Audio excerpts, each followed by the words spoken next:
because we worried about spreading with bad cancer and all that stuff. So he went ahead and had the surgery. Mm-hmm. And then the doctor, when he walked out of the operating room, he said, "Well, I'm going on vacation," and he left. And he left her in the care of another doctor. And so the other doctor was busy and didn't care about his patients. And she wound up, they released her. They released her from the hospital, and I brought her home. They released her on a Saturday. And so on a Sunday, I took her to a hospital up here by my house because I didn't like the way the stuff looked. And I had them check her, and they said she had an infection on her, the side of a baseball, a softball, actually. And they said that they couldn't do anything about it because she had the surgery in St. Francis. They had to send her back. So they sent her by ambulance back to St. Francis. And then when they got there, the doctor said, "Oh, they just misread the CAT scan." Said, "She ain't got no infection." Says, "I'll watch her a couple of days and send her home." I said, "Okay." And he watched her a couple of days, then they sent her home on a Saturday again. And said, "Come back, bring her back Monday or Tuesday, and we'll change the bandages." So I said, "Okay." But that was on Saturday. On Monday morning, I thought, "Oh, no, I'm not going to do this." I took her back up to the hospital right here. And they opened her up, and her stomach was trying to come out of the wound. And they said, "We got to send her back." And she begged and said, "Please don't send me back to St. Francis." So they said, "Okay." They kept her here. And so they kept her about a week, and then she went into a coma. And she stayed in a coma for 3 months. And they told her when she woke up that she'd probably never be able to walk again or talk again or nothing else. That she was basically, she'd have her mind, but she wouldn't be able to do anything else. Mm-hmm. But she actually, when she woke up, her coma was for 3 months, and when she woke up, first thing she did, they put a trach in it, but they'd had a life support down her mouth for 3 months, said because she had died before they ever got it changed out, if they wanted to change it and put it in her throat. And she was actually on the verge. The doctor said she was on a two-edged sword, and she could fall either direction. And she said every day, the doctor said she got a 20% chance of living today. And so 3 months, she had a 20% chance every day of living. So she went ahead and she woke up, and they said she probably never walked or never talked. But within the first week, she was talking. But somehow they had dropped her and broke her back, and she couldn't walk, and she hurt every time she moved. And we brought her to another hospital, and she stayed there for a few days, and then they put her in a care home, and she didn't want to stay there, so I brought her home, and we put rubber bands and stuff on the walls, and everything we could think of to exercise lightly. And she started exercising every day. And she exercised for months, every day, and she got to where she'd get up and do dishes, she'd do everything, and then she got started. She became a private investor. Well, she became a bounty hunter. Mm-hmm. And then she started working for the courts and started delivering subpoenas and stuff for the courts. And then she got a private detective license. And so she became a private detective. And during that time, I wrote a book called Nightmare at St. Francis. Mm-hmm. And actually, I'm not that good of a writer, so she had to go and help me. And she went and did all the punctuation and did everything that I couldn't do. She did. And I'm no good on computers, so she did the computers. She did actually about 90% of the book. Mm-hmm. She did about 90%, because she's actually doing the hard part. And then, anyway, but when I sent the book in to get it published, everybody told me, "No, we won't publish this. You use the real doctor's name, you use the real hospital, so we're not going to publish this book." So I sent it from one place to another. I wrote a Western called The Old Rider, and I sent it in, and I sent it to Grant's Publishing. They're a big company, a big place, and they told me, yeah, they would love to do it, but it cost me like $10,000 to get it. They said they'd put $100,000 against my 10 if I would let them go ahead and have it. And I said, no, I didn't have $10,000. I mean, her medical bills came to $800,000, so there was no way I could pay the medical bills, much less come up with money for anything else. And so I sent it into a couple other places, and we finally, I put it in CreateSpace and got on CreateSpace, and while I was on CreateSpace, Outlaws Publishing read it, and they wanted to take me to sign with them, or us to sign with them. So they took over doing advertising stuff on it and everything. And I wrote a bunch more books, and like I said, Selene helped me with every book, and she did everything, the hard stuff she did. Mm-hmm. And so I got like 27 books written now. And I've been switching around and started writing movie scripts. So, she helps me with all of it. She's just my silent partner, but she's the one that does the most. So, anyway, so that's how I got started writing. And since I'm a real nervous person all the time because of the combat and everything, then the writing helps me to calm down. As long as I'm writing, I'm calm. When I quit writing, I get all strung out. So, Anyway. Yeah, because you're a Vietnam War veteran, and that kind of comes with the territory. Oh, yeah, that comes with that territory. Yeah, it does. Like I said, I turned 19 in Vietnam. I actually saw combat before I actually made my 19th birthday. So that's not good for a kid that age to start in doing something like that. And it mostly wasn't. The first combat I saw wasn't all that much. We was out in the field. I was on an artillery unit, and they were way out in the middle of the boondocks. They usually 6 155s and 6 105s on a unit, and then a few grunts around. And then that's the way they'd fly us with helicopters from one hill to another. And when they see a big buildup of Vietnamese, they would pick us up with a helicopter and fly us out there, and we'd sit on the hill for a while and bomb the snot out of them. And then after a while, they'd start bombing us back.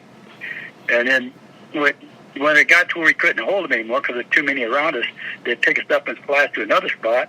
And then we'd bomb the spot we'd just been in. And we did that for a year. And like I said, on Granite, we was overran. And the rumor was, I don't know how many Vietnamese were around, but the rumor was about 800 of them around us. And there was about 100 of us. And when they charged up the hill at us, they killed about a dozen of us, and we probably killed some of them. And then we ran out of ammunition, and the groups were coming up on us, and the guys from 102 Deuces ran where we was at, and we was, like I said, we ran out of ammo. But the same time we run out, the Cobras got there and started bombing right in front of us. They started wiping out the Vietnamese right in front. And then when the Cobras got through working out, then the Schnooks come in and dropped us off some ammo, small arms. And so we were able to hold them off again, and that lasted 4 days, that battle.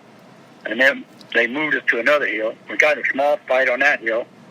Then we moved to a hill called Ripcord, and there was like 200 of us on Ripcord. And we didn't know, but there was 4 battalions of Vietnamese around us, which is 1,000 Vietnamese in a battalion. So I wound up with 4,000 Vietnamese, and there was about 200 of us. And when we started fighting in, we started, as we'd get killed or wounded, they would fly us off. But then they'd bring in replacements with the dead or wounded on our bunch. Mm-hmm. But after a while, they quit bringing in replacements, and So we just kept getting fewer and fewer people. And I think when we flew off that hill, I only counted 37 people left out of the 200 that started. And altogether, it was probably 400 of us on the hill, or close to 400. And by the time it was over, there was like 37 of us left. So, and then we went out and a couple more battles and a couple more deals. And finally, I went home. And actually, on the way home, I flew out of the rear. I mean, out of the field back to the rear, and we turned in our weapons and everything. Mm-hmm. And that night, the air base came under attack. Now, me and the guys who was there, we didn't know anything about the air base, but the Vietnamese would bomb the air base at night trying to mess up the runways. But we didn't know it, but they had us hiding in a little cellar. Mm-hmm. And they was bombing the place. The guys I was with had all been out in the field. They was all strung out. They'd been through a lot of battle stuff. And when we was hiding in there, two of us had a knife, me and one other guy. And we were sitting at the entrance to the pit with our knives out. When the guy, our soldier come out and laughed, and he thought it was funny because we was all hiding. He come walking down, and we almost cut his throat because we didn't know what was going on. And he started laughing. He said, "Oh, it's just an air raid. They're just trying to hit the choppers and the deal. They're not trying to hit us." But we didn't know that. And we about killed that stupid guy. And then I got on an airplane the next morning and flew back, and I was in San Francisco 18 hours later. So from combat, 18 hours later, I was back in the States. It makes no sense at all. And what branch of the military were you in? Air Force, Army? I was with the Army. I was with the 101st Airborne. So all them guys are supposed to be tough guys. I don't know what happened. But I don't know how many people was killed. I know there was over 100 of us killed on ripcord. And the Vietnamese, I just heard rumors. Somewhere between 12 and 1,500 of them was killed. And when we pulled off the hill, they'd give us 2 hours and said we was going to be off the hill in 2 hours. Anybody left there would die because they had B-52 bombers coming in, and they were going to start bombing the place, carpet bombing in 2 hours. So, we wound up pretty hairy there for a little while. So, it was... Yeah, you still have, I'm doing better because I've been writing, and it helps me calm down. I even wrote a book called One Soldier's Story, and that helped me calm down a little, too. Anyhow, so, that's my writing experience. I have, actually, if you think about it, I have no writing experience you'd really say I have. I just started writing it, and it helped me calm down, so that's what I've been doing, so. Right. So, anyhow. Right. Because I've met a lot of veterans, and they do write about their experiences, and it just depends who you ask. A lot don't really want to talk about their experience in the military, but some will indulge in it because it lifts the burden off when you write about it and talk about it a bit. Some of them do, and some of them don't. Talking about it never helped me a bit. Writing about it helped me, it seemed like, but talking didn't help me a bit. So, but that was just the way it is. So, but I'm not the best talker in the world. My wife's a lot better talker than I am. She's smarter than I am too, a lot smarter. So, I dropped out of school at 16, and went to logging, and I was logging in California before I joined the Army. But the thing is, back then, that was back 67, 68, 69, they was, even up in the 70s, they was having all the riots and stuff about Vietnam. They want to get out of there. So everybody picked sides. The guys that was against it was on one side, and the people with it was on another. And I really never picked a side. What I always thought was America has to have people back it, whether we're right or wrong. We have to have people back what we do. If we don't, we haven't got a country. You've got to have somebody to back your country. Right. Or they'll just be took over. So it didn't matter to me. I didn't really like the idea, but it was still something that had to be done, so I joined up. But, everybody has their own beliefs, but mine was I didn't know what was going on in Vietnam. Nobody really did. Everybody's being lied to. So nobody knew exactly who was doing what. What side was what or nothing else. It was a big sponge. Everybody just lied about everything. You didn't know what was going on. So you just had to pick your own do and hope it was right. Right. Right, and it's sad to say, because no one wants to go into war. That's the last thing we want to do is go into war, but, that happens. It's a part of the world, and, it brings a lot of things into perspective. Right, it does that. Yes, it really does that a lot. And so that's basically more or less how I got started. When they did that with my wife and let her go. I mean, it was terrible. She doesn't even remember from the last. I took her to the hospital right down here. The second time after I got out of St. Francis and took her down here, and they opened her up, the bandage up to look. Cause they told me not to bring her back until like Monday or Tuesday, maybe Wednesday to get the bandage changed. And they let her go on Saturday and Sunday. I had her back up here because I didn't trust them, and I didn't open the bandage because they told me not to. But I took her down there and told them to do it, and then they opened it up. said, "My God!" And then they started wheeling in put her on a stretcher, and said, "You're going to the emergency room." And that's the last thing she remembered for 3 or 4 months, was just being pushed down the hallway on a stretcher. So anyway, yeah, so it was a pretty bad situation. And is your wife Shirlene doing better now? Is she doing better now? Well, like I said, that was 10 years ago, and she became a bounty hunter, and she became all kinds of stuff. Private investigator, yeah, she decided she wanted to do something with her life, and she just started doing everything, like bounty hunting, private investigator. She worked for the courts. She did the whole shooting work. So, well, if I need a private investigator, I'll give her a call. She would like that, but right now I don't think she's healthy enough right now to do it. She's been having some heart problems, and they put a pacemaker in here about a year ago, and she just not able to do what she used to do. She sure missed it because she loves doing that kind of work. Yeah, I can imagine it's an interesting field of work to do, Oh, yeah, she did all kinds of stuff, and she was good at it. I mean, she was better than anybody in this country with it. So, anyhow, anyway, that's basically, well, actually, when I come back from Vietnam, we got married just a little about 2 years after we come back from Vietnam. And at the time, I was still having a lot of problems. I couldn't stay still anywhere, couldn't stay anywhere long.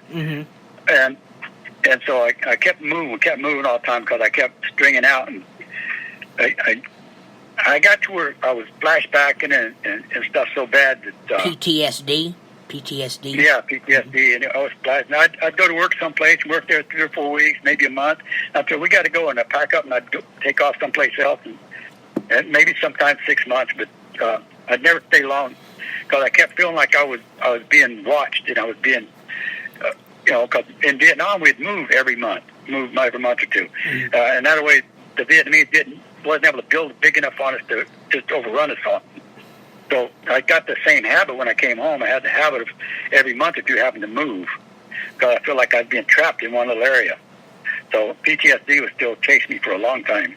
So yeah, and you will always have that, but it gets better. Throughout time, it gets easier. It doesn't go away, but it gets easier. I don't know. Maybe it doesn't get as bad, but it's always there. I mean, you can't get rid of it. Right. Yeah. There's still time to close your eyes and see stuff you don't want to see. Still time, stuff like that. So anyhow, so I don't. Some things I don't talk about. I even wrote a book, but I don't. Some things I still skip in the book, and it's hard to keep things in perspective. You'll think about something and write it down, and then it might be in the wrong category. It might be like jumping pieces of a puzzle, and you put them in the wrong place because you can't remember exactly where they go. And then later they flash back, and you see, well, this happened then, but this part happened over there. It's kind of like a big puzzle. It's scrambled up on you sometimes. Right. I guess that's the best way of saying it. Right. I understand. Right. Do you have any upcoming books or stories you're working on? Are you just laying back? Or are you still writing any upcoming? I know you mentioned you're dabbling in a little bit of screenplays, like movie scripts. Yeah, I've written a couple of movie scripts, and I think they're pretty good. I know they're pretty good. That sounds like bragging, but but yeah, I got a couple of people looking at them now. So in fact, I got one right in front of me right now. But I'm not a very good reader. If I was going to read it, I'd ask Shirlene to read it for you because she's a good reader, and I'm a terrible reader. I don't see that good, and I didn't go to school that long, so some things I skip over. I do too fast. I get nervous and read too fast, so I'll jump 3 or 4 words, and then have to go back. It's part of PTSD that doesn't help. Right. But anyway, I like writing, though. It helps me out a lot. It keeps me calmer when I'm writing. Right. Yeah, I've written a bit, too. My main I guess, job you could say is acting and radio interviewing, but I've written some stuff too, short stories, and dabbled in a bit of screenplays for like theater and stuff. And my main project with writing now is I'm trying to write a memoir of my life so far, how I started in acting at 13 and being high functioning autistic, and just all the people I've met and worked with and interviewed. And I think it would be a very good book people would read.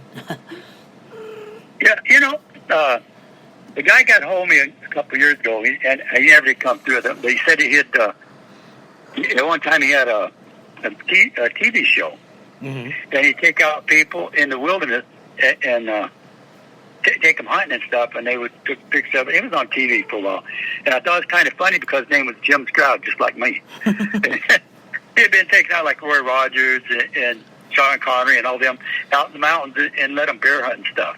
And then he was doing films on them, and he wanted me to write his life story because he's read my books and stuff, and he wanted me to do the life story. But then he turned out it was short on money and something, and it didn't go through. But anyway, but it would have been pretty interesting. So anyhow, right. That was pretty neat. And every once in a while, somebody gets hold of me and wants me to write their life story, but Celine doesn't want me doing that. I wrote a book for a guy in Australia, and it was a good book, a really good book. And when he got in a hurry, when it was about halfway through and wanted me to keep sending parts, so I'd send him parts, I was writing it.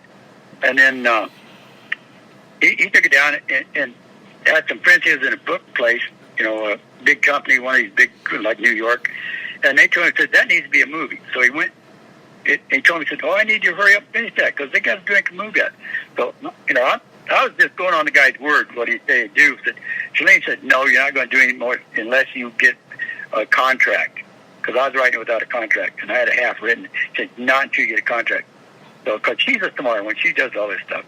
So she made him write him a contract. Well, then he went and got a movie producer guy and signed with the company and everything, and told him he wrote the freaking book, even though we had the contract and everything. He told him he wrote it, and that nobody else. He was the only one. So he plagiarized you. Plagiarized, yeah.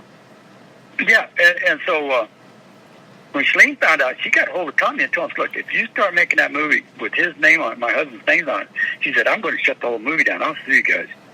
And so they sent us a contract, but then he had made so many people mad, even they quit on it. So because he went out and, he wanted more money, wanted this, wanted that, and made everybody mad, so they just dropped the whole thing. So it actually had a movie going, and then it killed that. And then I wrote another book, and I wrote a screenplay for another person up in Colorado. Well, it was a good screenplay and a good book. But he let his girlfriend get into it and start writing it. All of a sudden, she wanted to make it a romance. And Celine told him, you know what? Just get your hands off the writing. You're not going to touch it. So now, with that movie went shot because these guys took my name off the screenplay. I wrote the screenplay. They took my name off of it, put their name on it, and tried to make it a romance. And then he's a religious person, so he had 10 or 15 minutes of nothing but preaching. And so he told him, you can't do that. You hold a hostage. You're holding an audience hostage while you preach at them. So you can't do that. That's not right in anybody's book. You start preaching to somebody through the movie, and that's going to, make people mad. Especially, and I'm a religious person, but I don't want to be paid to watch a movie and then have me get up there and preach to me for 20 minutes. You know what I mean? Right. So, and then they had parts I didn't like was because there's enough racist stuff anymore. People's always doing something racist. And I'm not racist. I don't like racism at all. And he's got a part in there where some cowboys cut a guy's tongue out because he's Chinese. And some black guys burn a whole village and kill a bunch of Indians because some Indian girl kissed his daughter. And I'm going, we got enough racist stuff and enough people pushing prejudice that you start putting stuff like that in the movie, it's going to turn people further against you. Right. And it will bring more hate. It won't bring anything together. It will bring more hate. So I didn't want that in it either. I said, what, just keep your hands off my stuff. Right. Because when you make a book or a movie or a television or whatever have you, it's supposed to be, it's supposed to connect with the audience as a whole. It's not supposed to be a specific genre of people. You're supposed to connect with everybody, I think, Right. But if you start antagonizing one group or another group because of their skin color, because of their speech or something like that, then all you're doing is aggravating everybody. I know I'd get mad if I was out outside and I saw somebody cut somebody's tongue out because they're Chinese, it would make me mad, even if it was in a movie. And Shalene's the same way. If somebody's doing something like that just because of their race or something, then I don't care if you're black, white, green, or yellow. It doesn't make any difference. But I don't want to portray something that will make people hate you just because of your skin color. Right.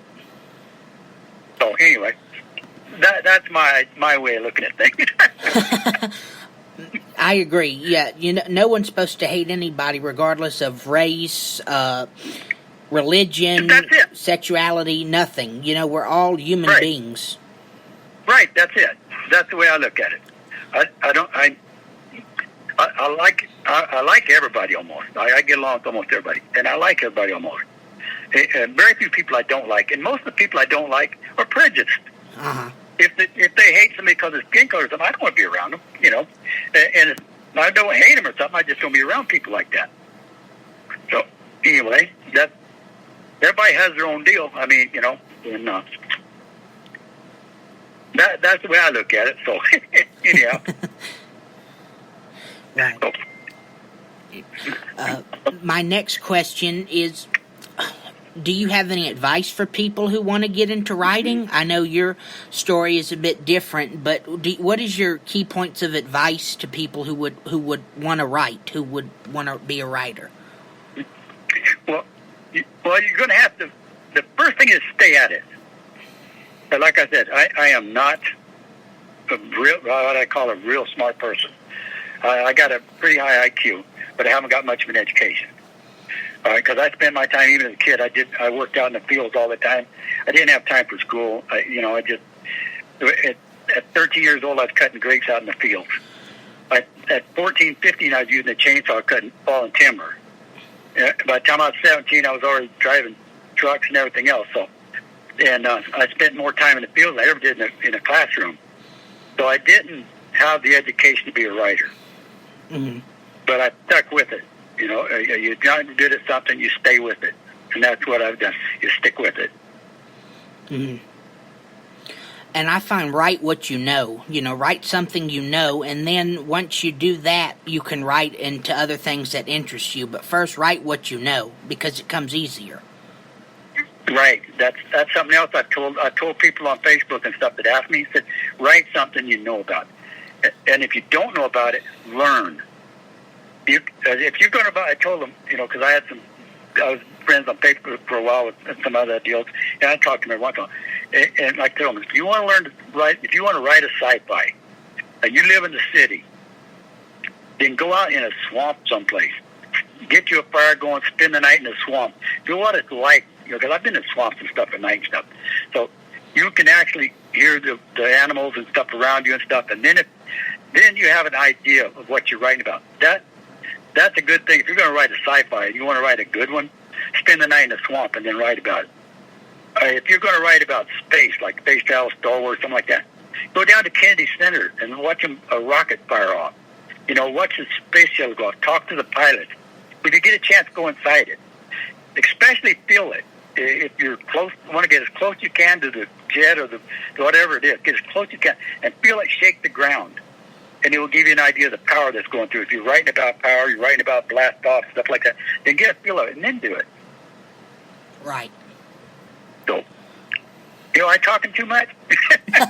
No, you're fine. You're fine. Anyway, but like you said, know what you write about. If you don't know it, learn it. Right. And do whatever else. Now, when I'm writing, I do not read anybody else's stuff. I won't read a book. I don't, read pamphlets hardly, because there's no way I want anybody to ever come back and say, well, you stole this from me or you stole that from me. I'd say no, because I've never read any of your work. Mm-hmm. So I know I didn't steal anything from you. See, and that's the way I look at it. As long as and I've had people tell me, I had one guy tell me, well, if you're doing it that way, then that's the first way you can fail. And I said, wait a minute, I've written at that time, I think, 17 books. And said, I've written like 17 books. How do you figure I'm failing? He said, well, it's just, you just got on CreateSpace like the rest of us. I said, well, no, because I've written for, let me see, I think 5 different companies. Mm-hmm. You know, I've written for Outlaws Publishing, Rusty Spur, Silver Spur, Rusty Saddle, and another group. So I've written for, I tell them, no, everybody, has a different skill level. It doesn't mean you're failing if you don't read somebody else's work. You just got your own skill level. Right. So that's it. Nobody can tell you if you're good or bad. If you write something you like, then if you like it, then most people will like it. Right. And even Shalene doesn't like westerns, but she does like mine. So that's because of the skill level's a little different, So right. Anyway, and I don't try and make them real bloody. I don't use any vulgar language. If your kid's 6 years old and picked up and reads one of my books, I think the worst word I use is hell. Sometimes I say, I'll blow you to hell or something. Maybe. I think I've used that a couple of times, but that's about it. And I don't get vulgar, don't say anything bad. That's as bad as I get. Right. Anyhow. Yeah, that's me. I'm not, if I was to write something bad and vulgar, my wife would be the one cutting my tongue out. I don't care for vulgar people, and neither does she. So that's people I stay away from, vulgar people. I try to stay away from them. Because if you're around vulgar people a lot, even if you don't mean to, you will pick up the language if you aren't real careful. Right. That's like I used to smoke 10 years ago. I quit smoking for 10 years, and then I went in the oil field and worked in the oil field for a little while, and everybody around me smoked, and within 2 weeks I was smoking. I got out of the oil field after a few years, and I quit smoking altogether. But if I was stuck with somebody in a room, them always smoking, then chances are I'd pick up cigarettes again. Right. Just because you can't be around something and not do it sometimes. Right. People's actions, I'm a people watcher, so I watch different actions and mannerisms of people, and eventually if you're around someone for a long time, you'll pick up on that yourself, Right, that's it. That's what I'm saying. If you do that, then you'll pick up on it. So, I hate picking up stuff I don't need to do, so. Right. You know what I mean? Right. Well, Jim, thank you very much for letting me talk to you. It's been a pleasure. I will send you, it will be on YouTube. This interview will be on YouTube, so I'll send you a link on Facebook Messenger in about, I think it should be uploaded in about 2 or 3 days, and I'll send it to you, and you can share it on Facebook and share it with your friends and all that. And I think it turned out great. I enjoyed talking to you. Well, I enjoyed talking to you, too. If you want to talk without being an interview and just say hello and have, just talk a bit, then call them up. I've always got time. I'll take time. Shoot the breeze, as the old boys used to say it. Right. Well, thank you, and you have a great night. You too. Thank you. You have a good night. Okay, bye-bye.